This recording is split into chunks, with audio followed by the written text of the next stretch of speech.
ATM കാർഡുമായി ബന്ധപ്പെട്ട തട്ടിപ്പിൽ നിന്ന് നമുക്ക് എങ്ങനെ മാറി നടക്കാം?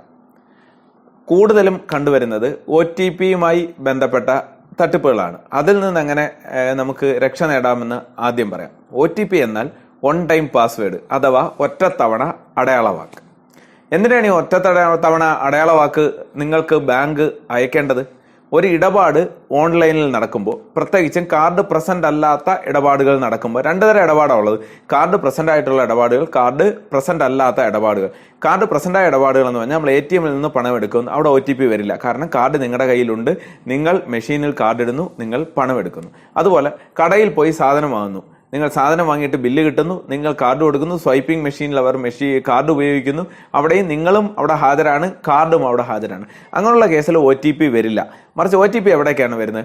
കാർഡ് നോട്ട് പ്രസന്റ് ട്രാൻസാക്ഷൻസ് ഉണ്ട്. അതെന്തൊക്കെയാണ് card not present transactions? Internet വഴി ഇടപാടുകൾ നടത്തുമ്പോൾ കാർഡ് നമ്മുടെ കയ്യിൽ ഉണ്ടാവണമെന്ന് നിർബന്ധമില്ല.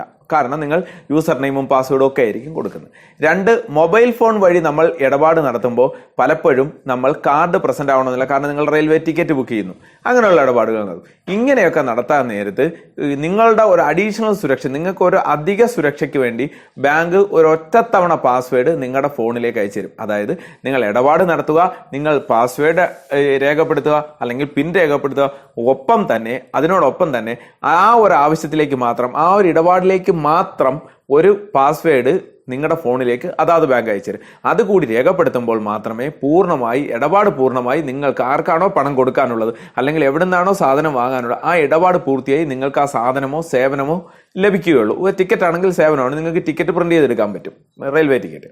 ഇനി ഇത്തരം കേസുകളിനകത്ത് തട്ടിപ്പുകൾ നടക്കുന്നത് എങ്ങനെയെന്ന് വെച്ചാൽ, നിങ്ങൾക്ക് ഏതെങ്കിലും ഒരു ഒരു ഓൺലൈൻ കള്ളൻ ദൂരെ ഇരുന്ന് ഏതെങ്കിലും രീതിയിൽ സ്വരൂപിച്ച് നിങ്ങളുടെ പ്രാഥമിക വിവരം ഉപയോഗിച്ച് ലോഗിൻ ചെയ്തിട്ട് ആ OTP നിങ്ങളുടെ ഫോണിലേക്ക് വരും. OTP ഫോണിലേക്ക് വരുമ്പോൾ നിങ്ങൾക്ക് പെട്ടെന്നൊരു ഫോൺ കോൾ വരും. ഫോൺ കോൾ വന്നിട്ട് എന്തായിരിക്കും പറയുന്നത്? ഈ പല മധുരത്തിൽ പുരട്ടിയ പല വർത്തമാനവും പറഞ്ഞിട്ടായിരിക്കും പറയുന്നത്. ഉദാഹരണത്തിന് ഞങ്ങൾ ATM കാർഡ് ആധാറുമായി ലിങ്ക് ചെയ്യാൻ പോകുന്നു, അല്ലെങ്കിൽ ഞങ്ങളുടെ ബാങ്കിന്റെ ബാക്ക് എൻഡ് സോഫ്റ്റ്വെയർ മാറ്റുകയാണ്, നിങ്ങൾ ബാങ്കിൽ വരാതെ തന്നെ ഞങ്ങൾ അപ്ഗ്രേഡ് ചെയ്യാൻ പുതിയൊരു സൗകര്യം ഒരുക്കുകയാണ്, ആകെ വേണ്ടത് ഇപ്പോൾ ഫോണിൽ വന്ന ഒറ്റത്തവണ പാസ്വേഡ് പറഞ്ഞു തന്നാൽ മതി എന്ന് പറയും. ഒരു കാരണവശാലും പറഞ്ഞു കൊടുക്കരുത്. കാരണം ഒരു ബാങ്കും ഒരു ഉപയോക്താവിനെയും, അല്ലെങ്കിൽ റിസർവ് ബാങ്ക് ആയാലും നിയന്ത്രണാധികാരിയായ റിസർവ് ബാങ്ക് ആയാലും ഒരു ഉപയോക്താവിനെയും ഫോണിൽ വിളിച്ച് ഇത്തരം വളരെ രഹസ്യാത്മകമായ വിവരങ്ങൾ അല്ലെങ്കിൽ വളരെ സ്വകാര്യമായ വിവരങ്ങൾ ആവശ്യപ്പെടാറില്ല.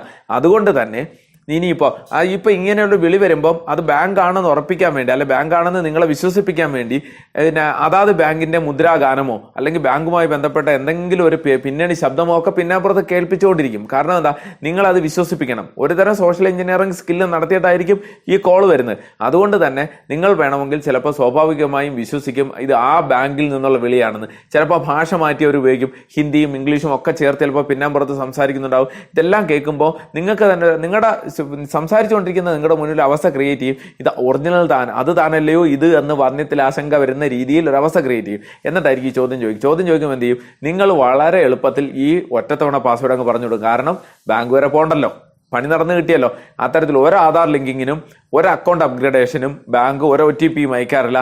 അങ്ങനെയുള്ളൊരു സംഭവം ഇല്ല. ഇനിയിപ്പം നിങ്ങൾ അങ്ങനെ OTP പറഞ്ഞു കൊടുക്കുമ്പോൾ എന്തായിരിക്കും സംഭവിക്കുന്നത്? ഞാൻ നേരത്തെ സൂചിപ്പിച്ചല്ല, ഇടപാട് പൂർണ്ണമാക്കാനുള്ള വളരെ രഹസ്യമായൊരു കോഡ് അയച്ചു തന്നെ അയാൾ ഇടപാട് നടത്തിയത് ഒരു പക്ഷേ നിങ്ങളുടെ കാർഡിലെ അക്കൗണ്ട് മറ്റൊരു ആവശ്യത്തിന് വേണ്ടി മറ്റൊരു അക്കൗണ്ടിലേക്ക് മാറ്റാൻ വേണ്ടിയായിരിക്കും അയാൾ ആ ഇടപാട് നടത്തിയത്. അതുകൊണ്ട് തന്നെ ഒറ്റത്തവണ പാസ്വേഡ് ഒരു കാരണവശാലും ആർക്കും നമ്മൾ പറഞ്ഞു കൊടുക്കരുത്. ഇങ്ങനെ ഇരുന്നാൽ തന്നെ ഏകദേശം പകുതിയിൽ കൂടുതൽ ഓൺലൈൻ അറ്റാക്കിൽ നിന്ന് നമുക്ക് മുക്തി നേടാം. ഒന്ന്. രണ്ടാമത്തത്, കാർഡുമായി ബന്ധപ്പെട്ട ചില വിവരങ്ങൾ ഒരു കാരണവശാലും ആരുമായും പങ്കുവയ്ക്കരുത്. എന്തൊക്കെയാണ് ചില വിവരങ്ങൾ? ഒന്ന്, ATM കാർഡിന്റെ മുന്നിലെ ഒരു അക്കക്കൂട്ടം, അതായത് ATM കാർഡിന്റെ നമ്പർ, ATM കാർഡിന്റെ വാലിഡിറ്റി നമ്പർ, ATM കാർഡിന്റെ പിന്നിലെ CVV ഒരു 3 അക്ക കോഡ് കാണും. ഇത് പിന്നെ നിങ്ങൾ ATMലേക്ക് പ്രവേശിക്കാനായി നിങ്ങളുടെ മനസ്സിൽ നിങ്ങൾ ഓർത്തു വെച്ചിരിക്കുന്ന പിൻ 4 അക്ക, ഇതൊന്നും ആരുമായും പങ്കുവെക്കരുത്. ഇനി ചില അവസരങ്ങളിൽ ഏതെങ്കിലും കാരണവശാൽ, ഇപ്പോൾ ഉദാഹരണത്തിന് നിങ്ങളുടെ കൂട്ടുകാരൻ നിങ്ങളുടെ ഡെസ്കിന്റെ പുറത്ത് എന്തെങ്കിലും ഒരു നല്ല രസമുള്ള ഒരു ഡയറിയോ എന്തെങ്കിലും ഒരു സംഭവം ഇരിക്കുന്നു. ചിലപ്പോൾ അതിന്റെ പിന്നാമ്പുറത്ത് നിങ്ങളുടെ കാർഡും അവിടെ കിടക്കുന്നുണ്ടാവും. അതിന്റെ ഫോട്ടോ എടുത്തായിരിക്കും ഫേസ്ബുക്കിലേക്ക് അപ്ലോഡ് ചെയ്യുന്നത്. നമ്മുടെ ലക്ഷ്യം ചിലപ്പോൾ ആ പാവക്കുട്ടിയുടെ ഫോട്ടോയോ അല്ലെങ്കിൽ ഡയറിയുടെ ഫോട്ടോയോ ഒക്കെ അപ്ലോഡ് ചെയ്യുന്നേക്കാം. പിന്നാമ്പുറത്ത് നിങ്ങൾ പോലും അറിയാതെ ചിലപ്പോൾ നിങ്ങളുടെ നിങ്ങളുടെ ATM കാർഡ് കിടക്കുന്നുണ്ടാവാം. അതുകൊണ്ട് തന്നെ ATM കാർഡ് ക്യാമറയ്ക്ക് ഗോചരമായ തരത്തിൽ ഇടാതിരിക്കുക. ഇനി അഥവാ ATM കാർഡ് പുതുക്കിയൊക്കെ കിട്ടുന്ന സമയത്ത് ഹുറേ എനിക്ക് കാർഡ് കിട്ടിയിട്ടുണ്ടെന്ന് പറഞ്ഞ് ആ കാർഡും കൂടെ വെച്ച് സെൽഫി ഒന്നും എടുത്ത് വാട്സാപ്പ് സ്റ്റാറ്റസ് ആക്കാതിരിക്കുക. കാരണം ഇങ്ങനെയൊക്കെ ആക്കി കഴിഞ്ഞാൽ നിങ്ങളുമായി ബന്ധപ്പെട്ട വിവരങ്ങൾ നിങ്ങൾ മലക്ക തുറന്നിടുന്നതിന് തുല്യമായ ഏർപ്പാടാണ് ചെയ്യുന്നത്. കാരണം ഒരു അറ്റാക്ക് നടത്തേണ്ട ആൾക്കാർക്ക് അതിന്റെ മുന്നിലെ അക്കൗണ്ട്, അതിന്റെ പിന്നിലെ നമ്പർ വേണമെങ്കിൽ ഊഹിച്ചെടുക്കുകയോ ഏതെങ്കിലും രീതിയിൽ സ്വന്തമാക്കുകയോ ചെയ്യാം.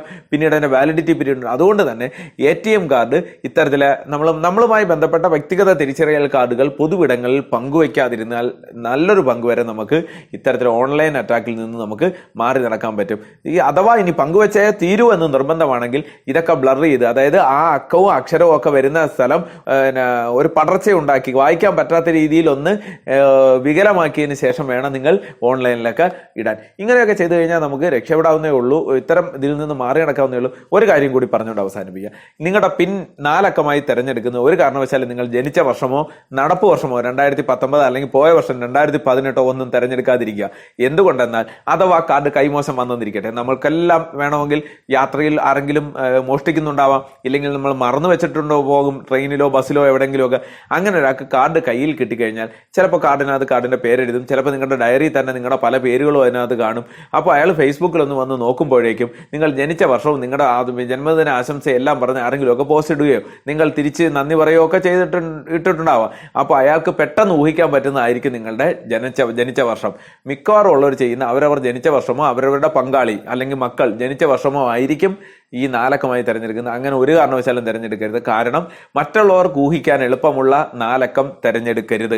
മറിച്ച് നമുക്ക് ഓർമ്മിക്കാൻ എളുപ്പമുള്ളതും മറ്റുള്ളവർക്ക് നമ്മളല്ലാത്ത മറ്റുള്ളവർക്ക് ഊഹിക്കാൻ പ്രയാസമുള്ളതുമായിരിക്കണം നമ്മുടെ 4 അക്കക്കൂട്ടം. എന്താണ് അങ്ങനെയുള്ളത്?